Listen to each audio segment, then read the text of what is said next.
والله يدعو إلى دار السلام ويهدي من يشاء إلى صراط مستقيم.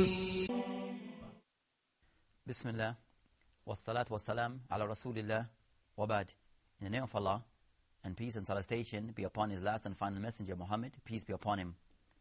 Again, I'm Omar al-Jamaiki, discussing the issue concerning affairs that affects one's iman, whether positive or negatively.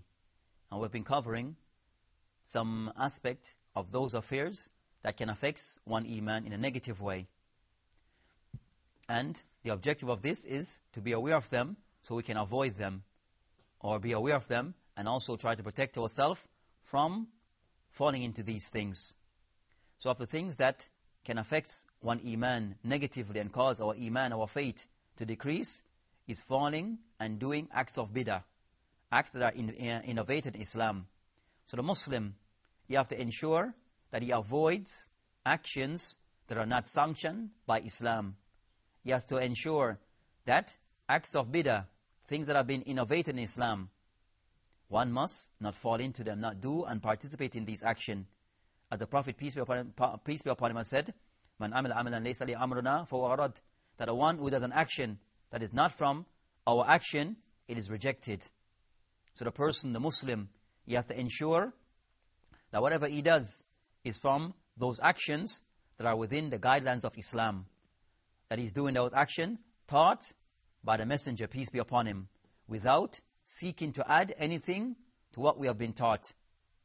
So, of the thing that decreases one iman is falling into acts that are innovated. And innovated actions are things that a Muslim, whether individual or group of Muslim, that are doing, that there is no precedent to prove of this act in Islam. There is no precedent and no source that can prove that this act is sanctioned or was done by the Prophet or by his companions. So the Muslim have to look carefully regarding those things that he does, regarding those things that he see others involved in, and ask, is this from Islam or is this not from Islam? Something that the people have innovated that may seem good, but in truth, it does not bring about good. As the Prophet, peace be upon him, always said in his opening speech, that the most truthful of speech is the book of Allah. And the best of guidance is the guidance outlined by the Prophet Muhammad, peace be upon him. And the most evil of affairs are those things that have been innovated regarding the Islam. Acts that people have introduced Islam that are completely foreign and unknown to Islam. So these evil actions that have been innovated, that they are misguidance, they lead astray. So if something leads astray, then normally it will cause one iman to decrease. It will not strengthen one iman, but actually weakens one iman, because one is doing something that in truth and in fact is not sanctioned and legislated in Islam. Then the Prophet says, and all misguidance, it leads to the fire. It leads to the hellfire.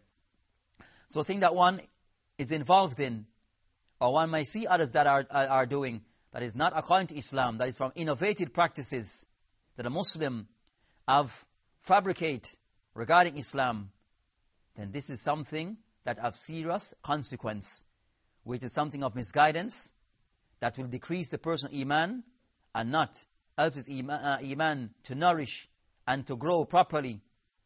And also, its final outcome is that this act, it leads to the hellfire. The person could be punished by Allah for this act that he's involved in. So the Muslim have to be careful that he stick to the proper Islam, as this will increase one's iman, and avoid actions, practices, belief that are not sanctioned by Islam. And we are finding today that many of the Muslims, or some of the Muslims, that sometimes we fall into this by way of ignorance. Sometimes we fall into acts of innovative action based upon following traditions that does not have a Islamic precedent. Also we fall into this by leaving away the proper belief of Islam and taking affairs from our own understanding, taking affairs from our own opinions, that is not backed up with proper sources. So the Muslim have to ensure in all aspects of our life that we do not fall into innovative practices, as this will affect our iman in a negative way. It causes the Muslim to have a weak-hearted approach to Islam. It starts to corrupt the Muslim understanding of Islam. And also it leaves the Muslim to do as he wish. Add whatever he wants, whenever he wants, as it suits him or her. So the Muslim have to ensure that he practices Islam correctly. And know that whatever one does of action that is of innovative practice, Allah will not accept of this action. As the Prophet, peace be upon him, has said, that the one who does an action that is not sanctioned or approved of by the Muslims, meaning the Prophet and his companions, then this is rejected. So an innovative practice, it is rejected in Islam. Allah does not accept it, even though some of the people may accept this. So the Muslim have to be careful in preserving his iman, his faith. He ensures that his actions are sanctioned, his actions are within the boundaries of Islam. And we have seen also in other aspects of Islam, where individuals, they came to the Prophet asked him regarding how the Prophet functioned in his home, with his wives, with his family, and in his worship. When they were told of this, one person mentioned that, I will fast continuously on a day-to-day basis. A second mentioned that you'll never get married, as the marrying will preoccupy him with worship. And the third he mentioned that he'll pray all night. All of whom the intention was good. But the way that they wish to go about practicing and fulfilling their good intention was not correct. So the person has to ensure that good intention, it is followed with and combined with proper action. Not action that are innovated. Not action that we see, that we take on to be good, based upon our own desire, based upon our own understanding. So when the Prophet, peace be upon him, he heard of these three individuals and their statements and their action that they had mentioned, he said, as for I am the best amongst you, meaning he's the best example to be followed in a balanced way. Then the Prophet, he said, as for the first who mentioned that he would fast continuously on a day-to-day basis, it said, as for I myself, sometime I fast, and on other days I do not fast, not on a continuous basis. So one day he fasts, and other days he does not fast. Then the Prophet mentioned, as for myself, sometime I pray at nights, a portion of the night, and I also sleep a portion of the night. Then the third, he mentioned to him that as for the person, the Prophet, peace be upon him, that he marries of wife, he take on wife. He doesn't believe in the act of the person staying away from marriage, seeking to busy himself with worship. So the Prophet said at the end of this, Man raghiba an sunnati falaysa minni. The person who does not follow my sunnah, follow my way, my example, is not from me.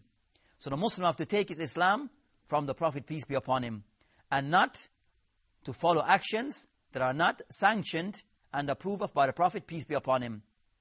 And any way that we seeking closeness to Allah, that is not, there's not a precedent from the Qur'an, nor from the Sunnah, we should avoid this act.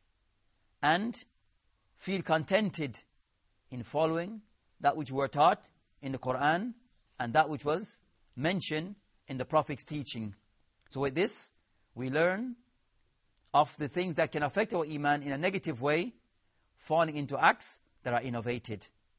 Assalamu alaikum wa rahmatullah.